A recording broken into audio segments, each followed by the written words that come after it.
nga dega e BDI-s në Çajir sot kanë ekspozuar, siç i quajnë ata, mashtrimin e madh parazgjedhor të kryetarit të komunës, i cili ka të bëjë me projektin për ndërtimin e hyrje-daljes së re në Gazibab. Sipas BDI-s, ky projekt është prezantuar në mënyrë manipuluese para qytetarëve dhe ka shërbyer vetëm për përfitime politike para zgjedhjeve. Qytetarëve të komunës së Çajirit gjatë kampanjës së fundit zgjedhore. Kryetari i komunës premtoi publikisht projektin për ndërtimin e hyrje-daljes së re në Gazibab, duke deklaruar se investimet kapitale janë tashmë të siguruara dhe se realizimi i këtij projekti ishte vetëm çështje kohe.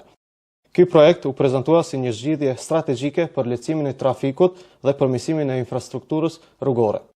Sipas premtimeve të tij, hyrje-dalja e re do të krijonte qasje më të lehtë drejt autokomandas. Do të përmirësonte lidhjen me rrugën Cvet Andimov dhe rrugën John Kennedy. Ndërsa, në raste të trafikut të rënduar, rruga Yahya Pasha do të shërbente si alternativë funksionale për qytetarët. Sot, qytetarët përballen me një realitet krejt tjetër. Nuk ka transparencë mbi fondet e premtuara. Nuk ka plan konkret për realizim dhe nuk ka asnjë shenjë serioze se investimet kapitale që u promovuan ekzistojnë realisht.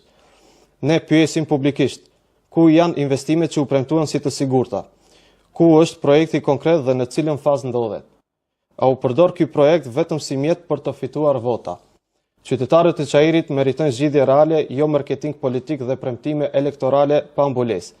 Infrastruktura rrugore nuk është slogan, por nevojë etike për banorët që çdo ditë përballen me trafik të rënduar dhe mungesë planifikimi urban.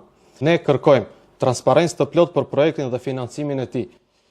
Afate konkrete për realizim, përgjegjësi politike për çdo premtim të pambajtur.